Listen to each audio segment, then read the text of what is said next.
નમસ્કાર દર્શક મિત્રો, લેટેસ્ટ ન્યૂઝમાં આપનું સ્વાગત છે। આજે આપણે દેશ વિદેશના એવા 10 મોટા સમાચાર વિશે વાત કરીશું જે તમારા જીવન પર સીધી અસર કરશે।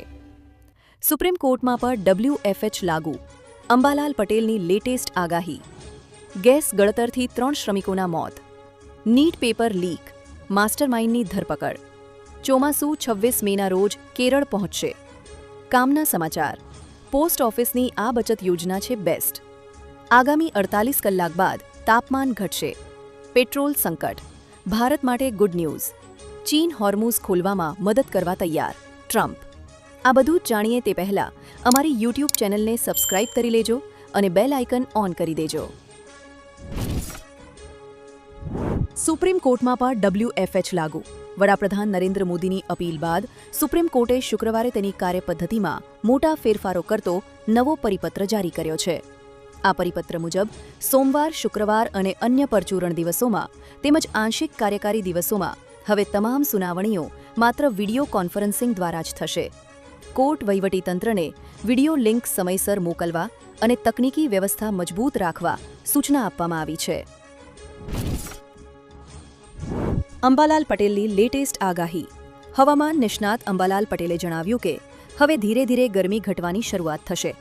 18 થી 23 મે દરમિયાન સૌરાષ્ટ્રના દરિયાકાંઠા, દક્ષિણ ગુજરાત અને પૂર્વ ગુજરાતમાં પ્રી મોન્સૂન વરસાદની શક્યતા છે। આ દરમિયાન ભારે પવન અને આંધી વંટોળની પણ આગાહી છે। તેમણે વધુમાં કહ્યું કે 1 થી 4 જૂન અને 8 થી 15 જૂન વચ્ચે વરસાદ રહેવાની સંભાવના છે, જ્યારે 23 થી 28 જૂનમાં કેટલાક વિસ્તારોમાં ભારે વરસાદ પડી શકે છે। ગેસ ગળતરથી 3 શ્રમિકોના મોત, કલોલના સઈઝ GIDCમાં મફતલાલ ગુજરાત ઇન્ડસ્ટ્રીઝના ETP પ્લાન્ટમાં 14 મેની રાત્રે ભયાનક અકસ્માત થયો છે। અંડરગ્રાઉન્ડ ટાંકી સાફ કરવા ઉતરેલા 3 પરપ્રાંતીય શ્રમિકો ઝેરી ગેસથી ગુંગળાઈને મૃત્યુ પામ્યા છે, જ્યારે એક અન્ય શ્રમિક ગંભીર હાલતમાં હોસ્પિટલમાં સારવાર હેઠળ છે। ઘટનાથી વિસ્તારમાં અરેરાટી ફેલાઈ ગઈ છે। કલોલ તાલુકા પોલીસે અકસ્માતે મોતનો કેસ નોંધી તપાસ શરૂ કરી છે।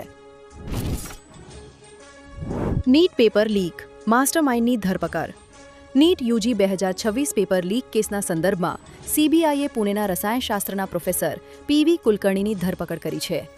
કુલકર્ણીને આ કેસ પાછળના મુખ્ય સૂત્રધાર તરીકે ઓળખવામાં આવ્યો છે। અહેવાલો સૂચવે છે કે તેણે પ્રશ્નપત્ર સેટ કરવામાં પણ મુખ્ય ભૂમિકા ભજવી હતી। તે રસાયણશાસ્ત્રના લેક્ચરર છે અને અગાઉ લાતુરમાં એક ખાનગી નીટ કોચિંગ સંસ્થા ચલાવતો હતો। ચોમાસું 26 મેના રોજ કેરળ પહોંચશે।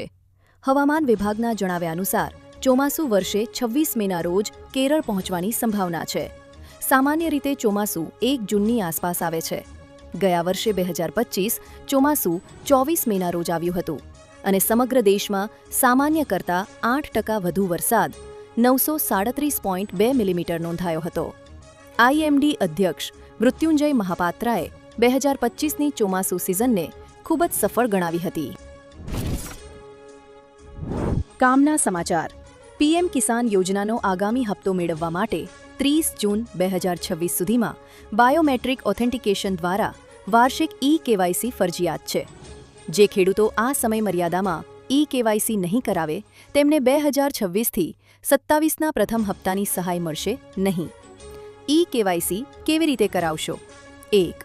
PM કિસાન મોબાઈલ એપ દ્વારા ફેસ ઓથેન્ટિકેશન। 2. નજીકના CSC અથવા ગ્રામ કેન્દ્રે જઈને। 3. ગ્રામ સેવક અથવા વિલેજ નોડલ ઓફિસરની મદદથી। પોસ્ટ ઓફિસની આ બચત યોજના છે બેસ્ટ।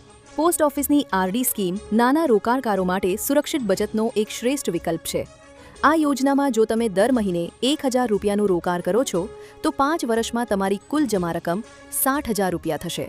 હાલના 6.70% વાર્ષિક વ્યાજ દરના આધારે ગણતરી કરીએ તો 5 વર્ષની મુદત પૂરી થવા પર તમને અંદાજે 71 થી 72,000 રૂપિયા પરત મળશે। શેરબજારના જોખમોથી મુક્ત આ યોજના ભવિષ્ય સુરક્ષિત કરવા માટે સારો વિકલ્પ છે। આગામી 48 કલાક બાદ તાપમાન ઘટશે।